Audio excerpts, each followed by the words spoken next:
ààrẹ Tinubu ní ìṣẹ́ kì í ṣohun bàbàrà, àwọn èèyàn orílẹ̀-èdè yìí ni wọ́n gbọ́dọ̀ yọ ara wọn kúrò nípò aburú tí wọ́n bára wọn.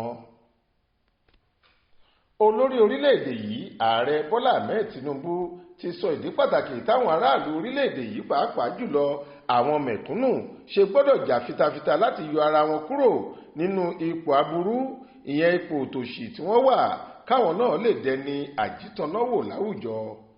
Ààrẹ Bọ́lá Ahmed Tinubu sọ̀rọ̀ ọ̀hún di mímọ̀ láìpẹ́ yìí lẹ́yìn ìpàdé ọlọ́jọ́ mẹ́ta kan tó wáyé láàrin rẹ̀ àtàwọn alábàáṣiṣẹ́pọ̀ rẹ̀ kan nínú gbọ̀ngàn ìgbàlejò ńlá tìjọba àpapọ̀ ilẹ̀ wa èyí tó wà nílùú Àbújá.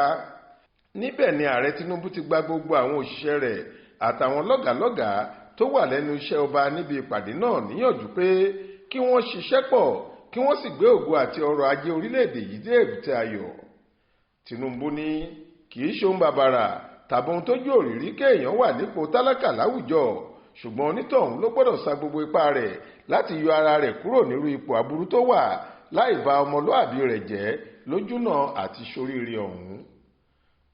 Ó ní níwọ̀n ìgbà tó jẹ́ pé ẹbí kan náà àti ọmọ orílẹ̀-èdè yìí kan náà ni gbogbo àwa tá a wà níbí, inú ọkọ̀ ìgbàlà kan náà sì látúnjọ wà, a ṣetán láti yí àkọsílẹ̀ aburú nípa orílẹ̀-èdè yìí padà tá a sì máa mú ìlọsíwájú tó dáa bá ètò ọrọ̀ ajé orílẹ̀-èdè wa láìpẹ́ yìí. Ìṣẹ́ kì í ṣohun bàbàrà kan rárá, a gbọ́dọ̀ takò ó ní gbogbo ọ̀nà ni. Kò sẹ́ni tí kò ní tálákà tàbí òtòṣì nínú ìran rẹ̀. Àwa la gbọ́dọ̀ ṣiṣẹ́ takuntakun láti yọ ara wa nínú ipò aburú tá a bá ara wa.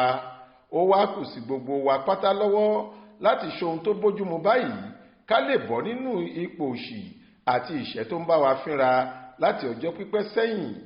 A ní ọ̀pọ̀ iṣẹ́ gidi láti ṣe ká tó lè bọ́ nínú rẹ̀, gẹ́gẹ́ bí ààrẹ Bọ́lá Ahmed Tinubu ṣe wí. Adéwálé Adéoyè ló ṣàkójọ ìròyìn yìí fún iléeṣẹ́ tẹlifíṣàn Aláròyé online. Faith Adébọ́lá ló kà á sétí ìgbọ́ yín.